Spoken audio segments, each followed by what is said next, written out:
My name is Sarah, and I'm 28 years old. I never thought I'd be telling this story, never imagined I'd have to relive these moments that carved themselves so deeply into my soul. But here I am, sitting in this empty apartment, staring at the remnants of what I once believed was my perfect life, wondering how everything went so terribly wrong. It started 3 years ago when I met Marcus at a coffee shop downtown.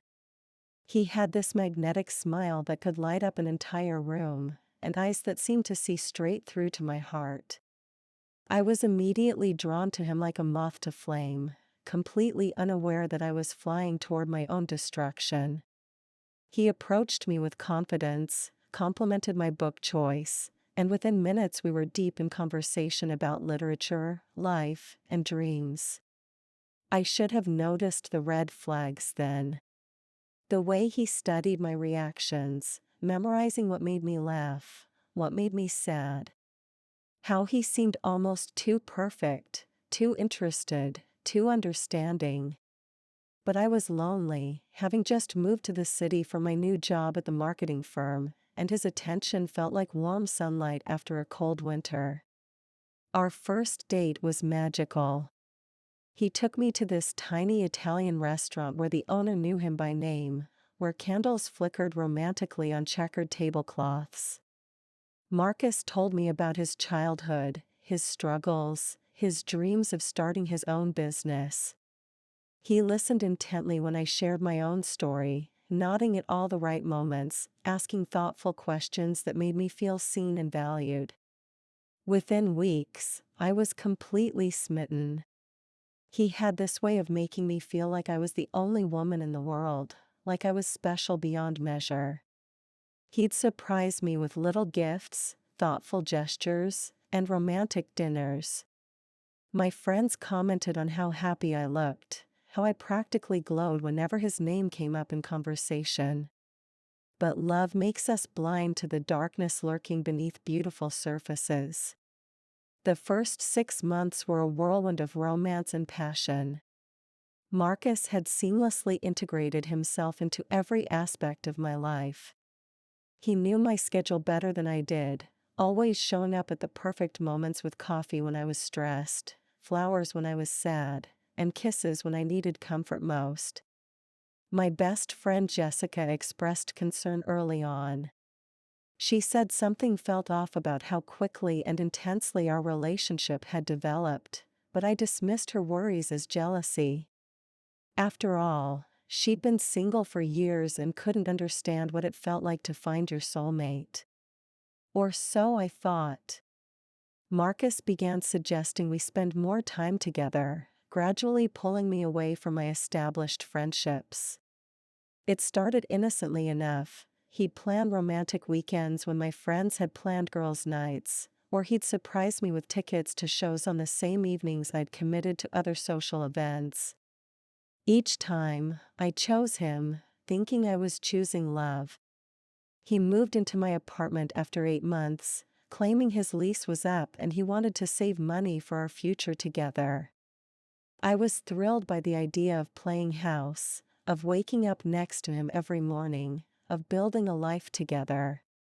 The apartment that had once felt too big for just me suddenly felt perfectly sized for two people in love. Looking back now, I realize that was when the subtle control began. He'd offer to handle my bills since he was better with finances. He'd suggest which outfits looked best on me, gradually steering me away from clothes he didn't prefer. He'd cook dinner most nights, insisting he enjoyed it, but somehow I found myself eating only foods he liked.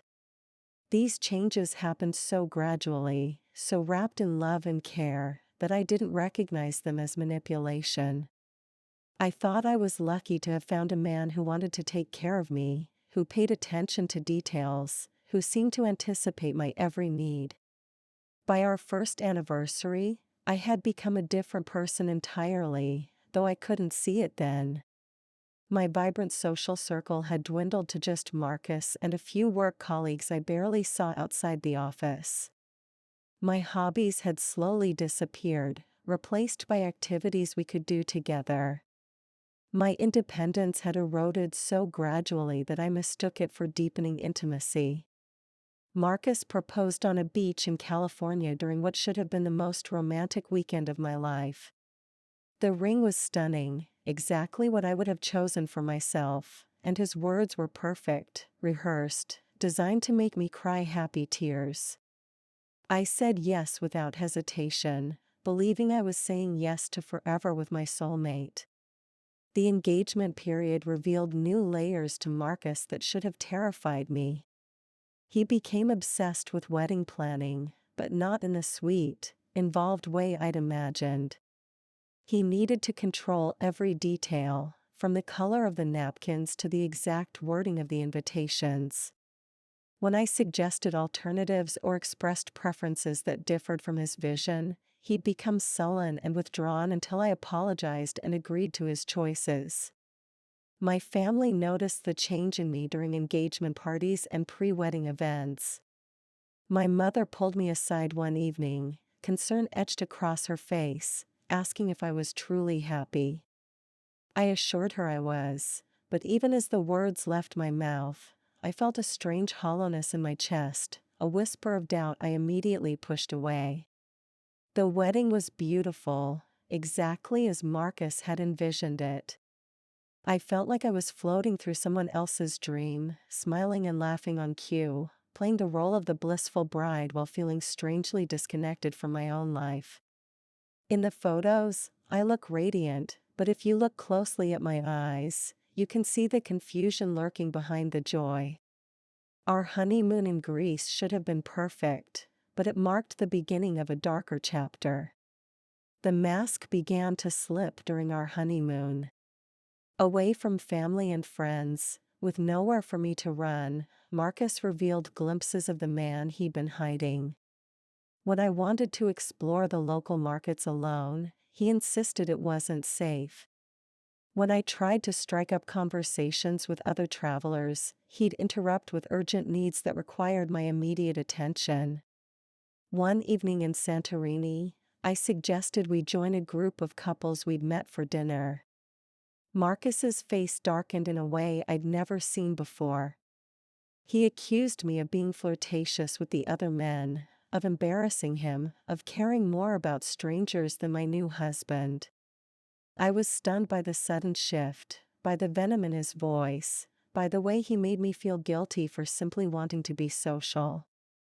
That night, he apologized with tears in his eyes, claiming he was just overwhelmed by how much he loved me, how terrified he was of losing me. He bought me expensive jewelry the next day and was so attentive and sweet that I convinced myself the previous evening had been an aberration, a stress response to the pressure of being newlyweds. But the pattern had been established. Explosion, followed by apology, followed by gifts and excessive affection, followed by a gradual return to controlling behavior.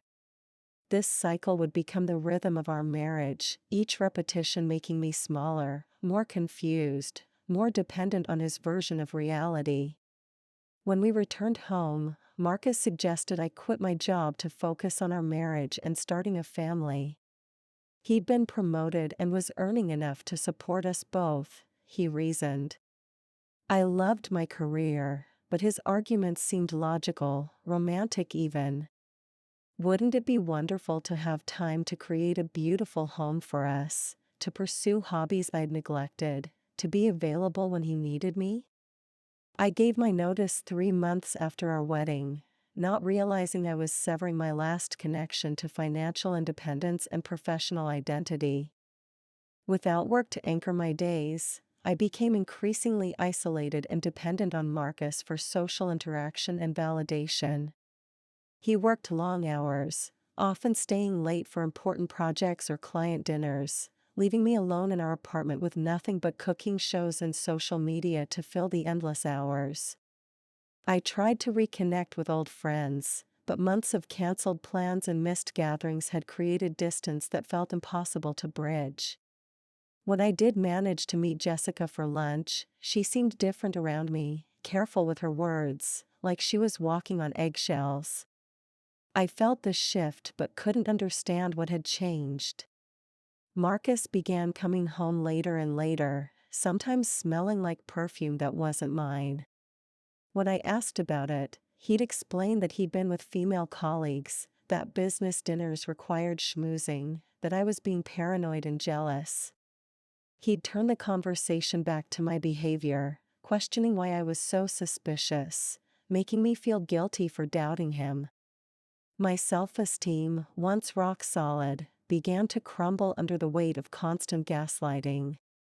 I started second-guessing my own perceptions, my own memories, my own feelings. Was I being too sensitive? Was I imagining problems that didn't exist? Was I the one destroying our marriage with my insecurity and neediness? I filled my days with elaborate cooking projects and home improvement tasks, desperately trying to create the perfect environment for Marcus to return to each evening. I wanted to be the wife he deserved, the woman he'd fallen in love with, but somehow I never seemed to measure up to his expectations. The loneliness was crushing. I'd gone from being an independent, confident woman with a thriving career and rich social life to being a shadow of myself, existing solely in relation to someone else's needs and moods. 2 years into our marriage, I discovered I was pregnant. The news should have been joyful, but Marcus's reaction was complicated.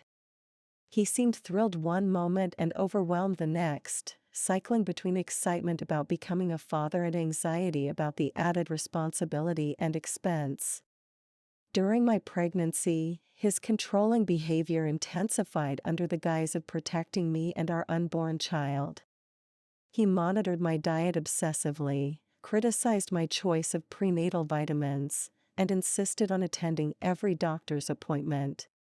At first, I found his involvement touching, but gradually I realized he didn't trust me to make decisions about my own body and our baby. He became increasingly critical of my appearance as my body changed. Comments about my weight gain, suggestions about which maternity clothes were most flattering, subtle implications that I needed to be careful not to let myself go completely. Each criticism chipped away at my already fragile self-image, making me feel less desirable, less worthy of love. The isolation deepened during pregnancy. Marcus discouraged me from attending prenatal yoga classes or joining expecting mother groups, claiming he wanted to be my only source of support during this special time. I was so desperately craving connection that I almost believed this romantic reasoning, but deep down I felt the walls of my world shrinking even tighter. When I miscarried at 16 weeks, I was devastated beyond words. The grief was overwhelming, made worse by the guilt I felt wondering if my stress and unhappiness had somehow contributed to the loss. Marcus comforted me, but even his sympathy felt calculated, like he was playing a role rather than genuinely sharing in my pain. The loss changed something fundamental in our relationship, though it would take me months to fully understand what had shifted. After the miscarriage, Marcus became more attentive than ever, but his attention felt suffocating rather than comforting. He barely left my side for weeks, claiming he was worried about my emotional state. While his concern seemed loving on the surface, I felt like I was being watched, monitored, controlled under the pretense of care. He suggested I see a therapist, but only once he researched and approved. When I finally began sessions with Dr. Patricia Williams, I found myself carefully editing my words, afraid to reveal too much about our relationship dynamics. I'd become so accustomed to protecting Marcus's image that I couldn't even be honest with my own therapist. During this vulnerable period, I started to notice things I'd previously ignored or rationalized away. The way Marcus would check my phone when he thought I wasn't looking. How he'd casually ask detailed questions about my therapy sessions. The fact that he always seemed to have an opinion about which friends were good or bad influences on my mental health. I began keeping a journal, hiding it behind books on our shelf. Writing became my only outlet for honest self-expression, the only place I could acknowledge the growing sense that something was fundamentally wrong with my life. Reading back through those early entries now, I can see my confusion, my desperate attempts to make sense of feelings I couldn't quite name. One entry stands out in my memory. I feel like I'm disappearing. Not dying, just fading away, becoming less myself every day. Is this what marriage is supposed to feel like? Is this what love looks like? I used to be so sure of who I was, but now I can't remember what I wanted before Marcus told me what I should want. The journal became my lifeline to sanity, proof that my thoughts and feelings existed independently of Marcus's interpretation of them. Spring arrived with an unexpected opportunity that would change everything. My former boss, Catherine, called to offer me a consulting position on a major campaign.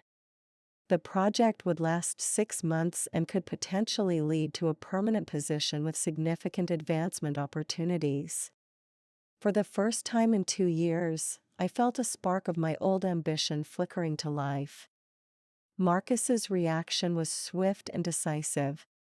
He reminded me of our plans to start trying for another baby soon, questioned whether I was ready for the stress of work after everything I'd been through, and suggested that jumping back into my career might be too much too soon. His arguments seemed reasonable, caring, protective. But something had shifted inside me during those months of grief and reflection. Maybe it was the therapy, or the journal writing, or simply the passage of time, but I found myself pushing back against his reasoning for the first time in years. I wanted this job. I needed this job. I needed to remember who I was outside of being Marcus's wife. The argument that followed was unlike anything we'd experienced before. Marcus raised his voice, accused me of being selfish and ungrateful, claimed I was choosing strangers over our marriage and our future family. He stormed out of the apartment, leaving me shaking and confused but also, strangely, more clear-headed than I'd been in months. When he returned hours later with flowers and apologies, something in me resisted his usual pattern of reconciliation. I accepted his apology but told him I was taking the job. The look that flashed across his face in that moment, cold, calculating, almost predatory, made my blood run cold. That night, I lay awake beside him, finally beginning to understand that I was living with a stranger who had been wearing the mask of my perfect husband. Taking the consulting position was like stepping back into sunlight after years in a cave. My colleagues welcomed me warmly, and I discovered that my skills hadn't disappeared despite the long absence. Working again reminded me of my capabilities, my intelligence, my value beyond being someone's wife. Marcus's behavior became increasingly erratic as I regained confidence and independence. He'd show up at my office unexpectedly, claiming he wanted to take me to lunch but really checking up on my activities. He'd question me extensively about my coworkers, especially the men, planting seeds of doubt about their motivations and creating drama where none existed. At home, he oscillated between being overly affectionate and coldly distant. Some evenings he'd greet me with wine and romantic dinners, praising my professional success and acting like the supportive husband I'd originally fallen in love with. Other nights, he'd be sullen and critical, making passive-aggressive comments about how work was changing me, how I was becoming someone he didn't recognize. The emotional whiplash was exhausting.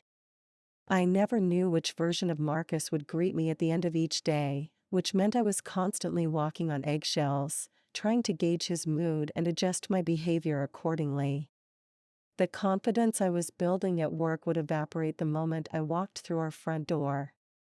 One evening, I came home late after a successful client presentation, feeling proud and energized. Marcus was waiting in the living room, his face dark with anger. He accused me of having an affair with my project manager, David, based on nothing more than the fact that we'd worked closely together and shared a celebratory drink with the team. The accusation was so unfounded, so ridiculous, that I actually laughed. That laughter triggered something terrifying in Marcus. His fury was unlike anything I'd ever witnessed. Marcus grabbed my shoulders, his fingers digging into my skin as he shook me, demanding I admit to the affair he'd constructed in his mind. His eyes were wild, unfocused, like he was seeing someone else entirely when he looked at me. For the first time in our relationship, I was genuinely afraid of him. I tried to reason with him, to explain that David was happily married with children, that our interaction had been purely professional, that the entire team had gone for drinks together. But logic couldn't penetrate his rage.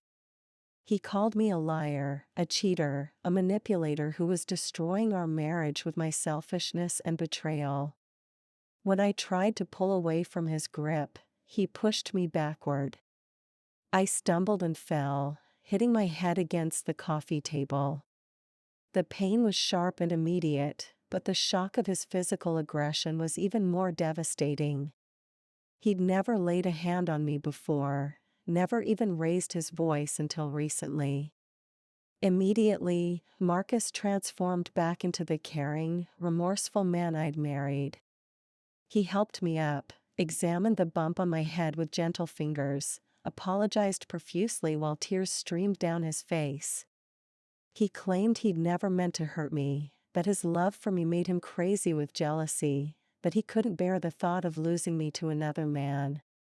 I sat on our couch, holding an ice pack to my head, watching this man I'd pledged to love forever cycle through emotions like a chameleon changing colors. Part of me wanted to pack a bag and leave immediately, but a larger part was paralyzed by confusion, by the cognitive dissonance of loving someone who had just hurt me.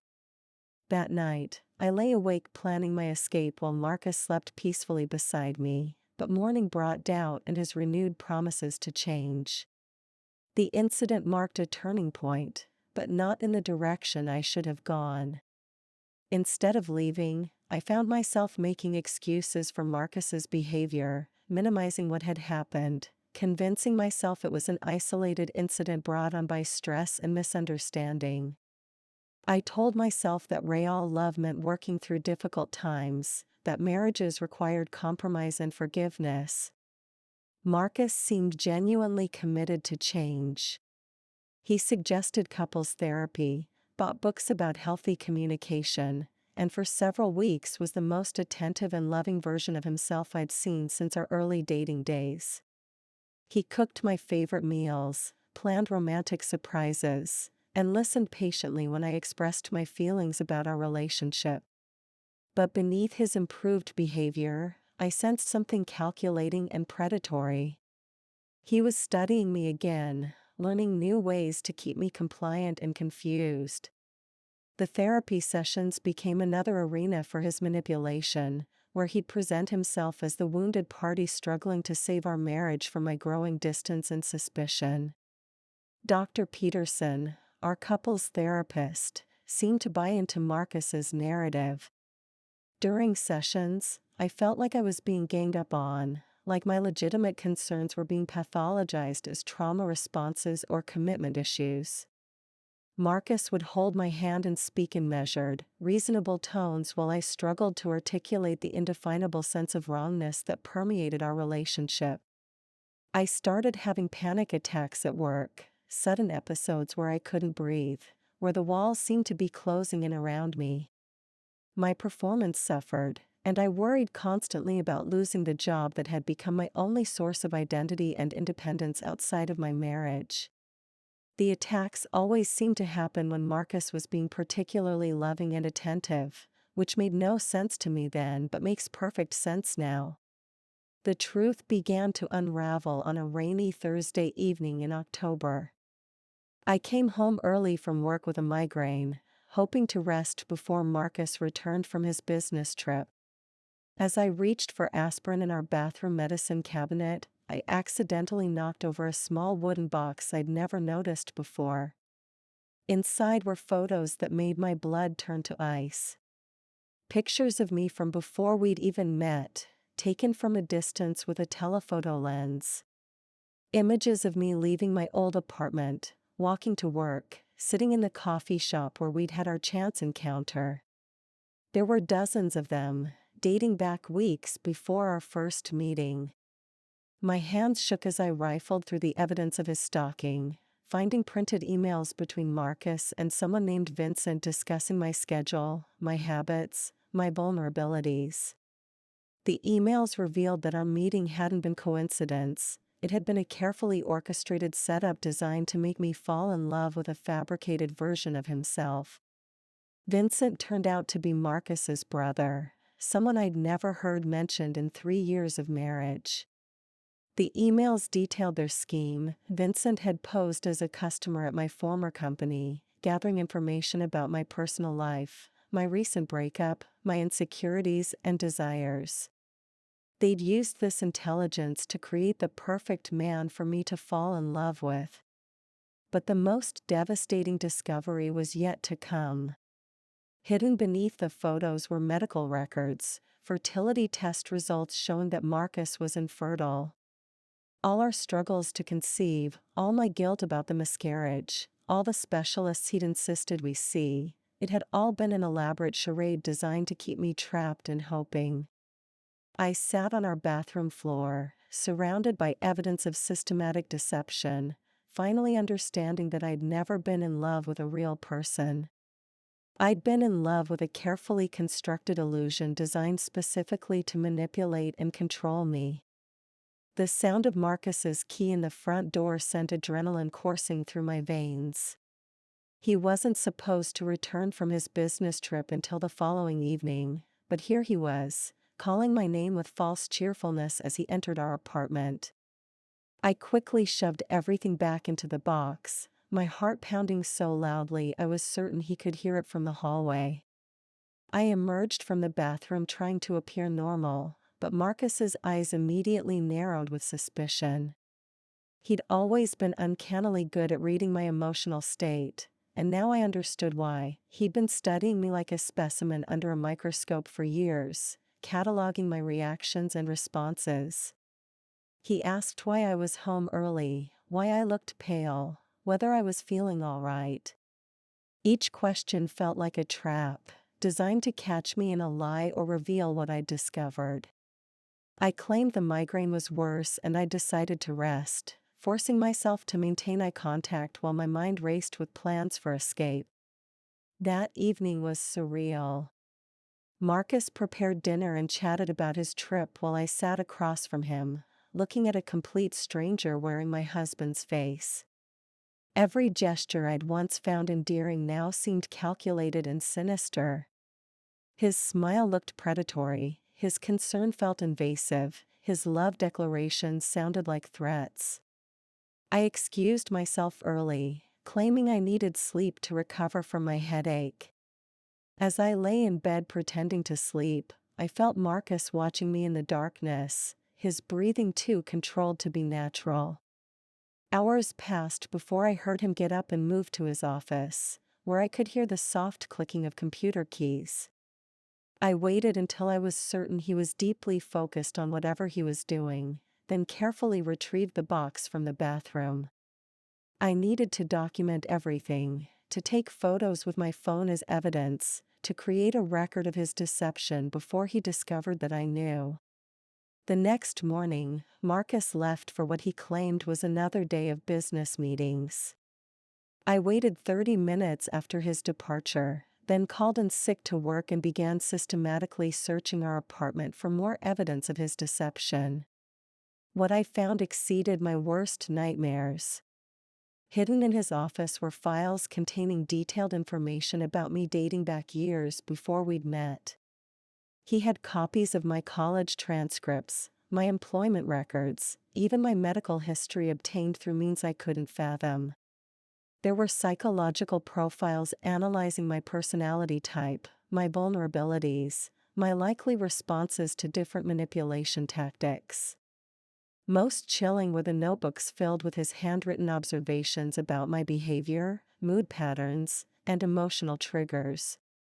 He'd been documenting my psychological state with the detachment of a scientist studying a lab rat, noting which approaches were most effective for gaining compliance, which words could make me doubt myself, which gestures could make me feel guilty or grateful. I found emails to other women, dozens of them, containing the same romantic phrases he'd used on me, the same carefully crafted stories about his childhood and dreams. Marcus wasn't just a manipulator, he was a serial predator who had refined his techniques across multiple victims. The final piece of evidence was a folder labeled with my name containing what appeared to be a detailed timeline of our relationship from his perspective. It read like a military campaign strategy, with phases for initial contact, isolation, dependency creation, and long-term control. Next to my folder were similar folders for other women, some marked completed, others labeled in progress. I photographed everything with trembling hands, finally understanding that I wasn't his wife, I was his current project. And according to his notes, he was already growing bored with the challenge I presented and considering moving on to fresh prey. Armed with evidence of Marcus's systematic deception, I made the most difficult phone call of my life. I reached out to Jessica, the friend I'd pushed away, the one who'd tried to warn me years earlier. Through tears, I confessed everything I'd discovered and begged for her help in planning my escape. Jessica's response was immediate and unwavering. She told me she'd been waiting for this call for 3 years, that she'd never stopped loving me despite my withdrawal, that she had a guest room ready whenever I needed it. Her unconditional support in that moment felt like a lifeline thrown to a drowning person. We developed a careful plan. Jessica would pick me up the following day while Marcus was at work, helping me pack only essential items to avoid arousing suspicion. I would leave a letter explaining my departure but wouldn't reveal how much I knew about his deception, fearing his reaction if he realized the extent of my discovery. That evening, I sat across from Marcus at dinner, watching him perform the role of loving husband while knowing it was all an elaborate lie. He sensed something different about my energy and kept probing with questions, but I'd learned enough about his manipulation tactics to deflect without triggering his suspicion. As he talked about his day, sharing what I now knew were fabricated stories about meetings and colleagues, I felt a strange sense of power rising within me. For the first time in years, I knew something he didn't know I knew. I was no longer his unwitting victim, I was an actor preparing for my final scene in his twisted production. I went to bed that night not as Marcus's controlled wife, but as Sarah reclaiming her agency, her truth, her life. Tomorrow, I would begin the terrifying but necessary journey back to myself. The morning of my escape arrived with unexpected sunshine streaming through our bedroom windows. Marcus kissed me goodbye as usual, reminding me to take care of myself and promising to bring home my favorite Thai food for dinner. His performance was flawless, but I could see through it now, could recognize the calculated nature of every gesture and word. After his car disappeared around the corner, I moved with purpose I hadn't felt in years. Jessica arrived within minutes, and together we packed my life into boxes and suitcases. As I gathered my belongings, I felt like I was excavating my true self from beneath years of accumulated lies and manipulation. I left the letter on our kitchen table, next to the coffee mug he bought me for our first anniversary, the one that said "Perfect Wife." In the letter, I explained that I was leaving because I needed space to rediscover who I was outside of our marriage. I didn't mention what I'd discovered about his deception, wanting to escape safely before confronting him with the truth. Driving away from that apartment felt like being released from prison. Jessica held my hand as I cried, not tears of sadness, but tears of relief, of freedom, of gratitude for finally trusting my instincts and choosing myself over the comfortable prison of false love. 6 months later, I'm rebuilding my life one day at a time. I've reconnected with old friends, started therapy with a new counselor, and accepted a permanent position with Catherine's firm. The nightmares are becoming less frequent, the panic attacks have nearly stopped, and slowly, carefully, I'm learning to trust my own perceptions again. Marcus tried to win me back with his usual tactics, gifts, promises, threats, manipulation, but I'd seen behind the curtain. I knew that the man I'd fallen in love with had never existed at all. I gave him my trust, my love, my entire identity, and he gave me pain disguised as devotion. But in losing myself, I ultimately found the strength to reclaim everything that truly mattered: my autonomy, my truth, and my unshakable knowledge that I deserve real love, not its twisted counterfeit.